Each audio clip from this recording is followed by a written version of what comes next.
All right, thanks a lot for coming for this wonderful occasion, and I'm glad to be here and to be having this mini little wonderful discussion with you.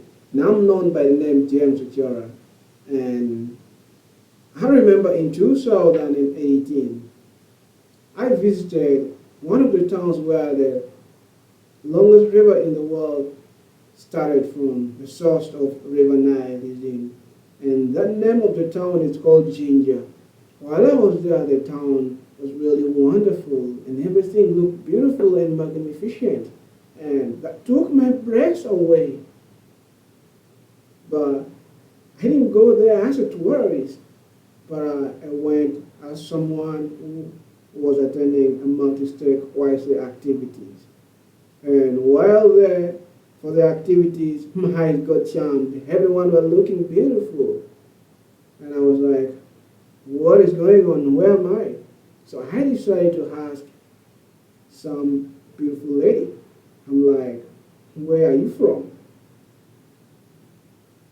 She looked at me and then she told me that she was from somewhere within that small town.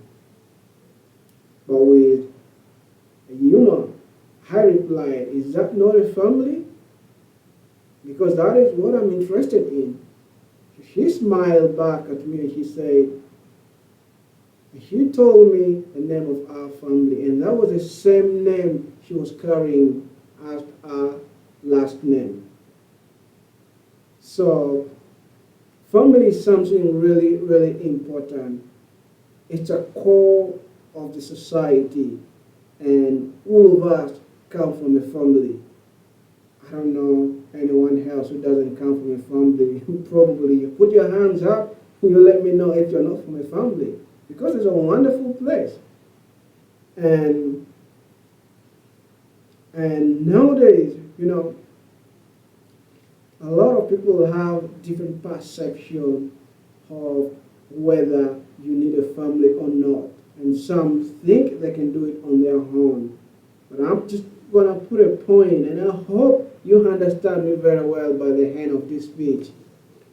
If I'm defining a family according to Health, Resource, and Social Administration (HRSA), a family is a group of two or more persons related by birth, marriage, or adoption who live together. All such related persons are considered as family of one. They are family. For instance, if an older married couple, their daughter, their husband, two children, and the older couple's nephew all live in the same house or apartment, they will all be considered members of a single family. And families have always been there since the beginning of the world. As for me and you know that the first family to live on this earth is the family of Adam and Eve. And because they were married by God, and ever since we came from them, and that family still keep growing bigger and bigger. But for my talk today, you know,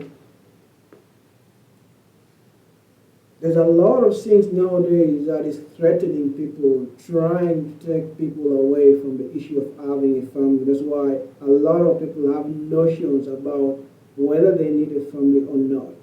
And I understand from the perspective where others come from, because others do say that they can't afford to have a family because of what they're earning. They can't be able to take care of their family. I really understand that. Things can get really tough at times, but then as long as we have the desire, still we can be able to have a family. And with a lot of all these things like inflation, war, and all these things are scary. It can make you don't want to have a family.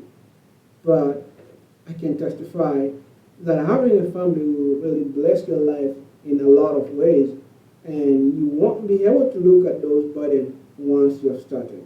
And Helder Bednar, David Bednar once said that selflessness is a key to joy, meaning that when we are willing to do things for others and serve others with one heart, we are likely to receive back the joy. And that is exactly what you feel when you have a family. No matter how things are hard, in the end, you go home where they love you, where you belong, and where you get the joy from for whatever you do outside home, like work and all those sort of stuff. According to the United States, the National Center for Health Statistics, approximately 4 to 5 million people get married every year in the US, and approximately 42 to 53% of that marriage eventually end in divorce. And this is really not good. And I can see you can probably think that why do I need to get married if it will go into divorce? But this is life. A lot of things do happen, and that doesn't mean that it's the same thing going to happen to you exactly. You can have a different story, and life is tricky. If you do the right thing, you have a different path from mine. I hope this does make sense to you. And I'm going to touch a little bit of the importance of a family, or why, a reason why you really need them.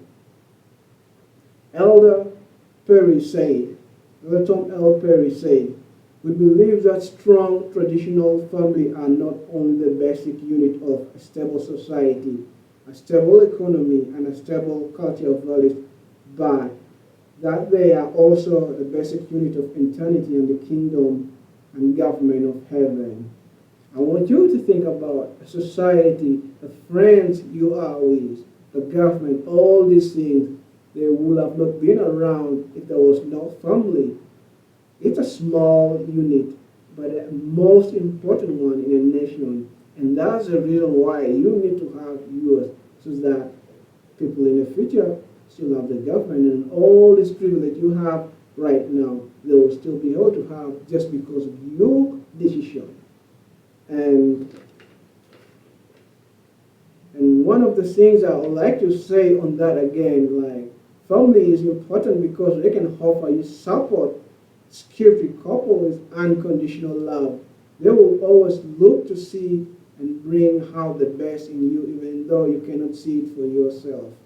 When I look at my life, some of the times that you feel like you don't know what you're doing, and the first place where you get the guidance is your family. It's the people that love you unconditionally.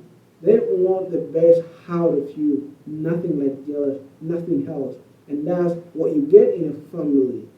And then the family can really understand you and bring you back to the place of peace. When things are challenging, in the world, wherever there's stress, all lot of things going, or when you're home, you feel at peace because you're surrounded with people who love you, and you will never do anything wrong on you. And you feel at peace when you're home, and that's why you need it. And lastly but not least, they can guide you down the path of mortality when it comes to outside influences such as dealing with drugs, alcohol, peer pressure. They are the only one that can bring you back to your feet when you mess up in life. As human beings, we are vulnerable, and when that vulnerability comes, we are likely to mess up. Some end up being drug addicts or alcohol addicts and stuff like that, or they get sick. At that juncture or situation, the only people who will show you unconditional love and they will never let you down, it is your family. Think about it. If you don't have it, at that point, all of your friends are likely to leave you alone and leave you completely, but your family will stick with you. And I know some of you will be like, but family at times don't give peace because we had a fight and stuff like that. But even though you fight, this is life. You might have arguments and things like that, but none of them weighs the importance of a family. And that is why you really need it. And remember, they can teach us how to know our family history, which can shape our personal into something. From then you cannot go anywhere in life. And like if you don't know where you come from, you don't know where you're going. And family give us that sense of belonging where we come from, and then that it makes us want to get somewhere. It has been wonderful, talking about family with you and how it's formed and how it's important to you. But as I conclude, I plead with you to consider or reconsider your thoughts and think about what you will lose if you don't try to do if you try to do away with a family. I encourage you to date, get married, have a family because it will richly bless your life in a way that you have never thought. Thanks a lot for being here, and I hope we meet next time. All right, bye.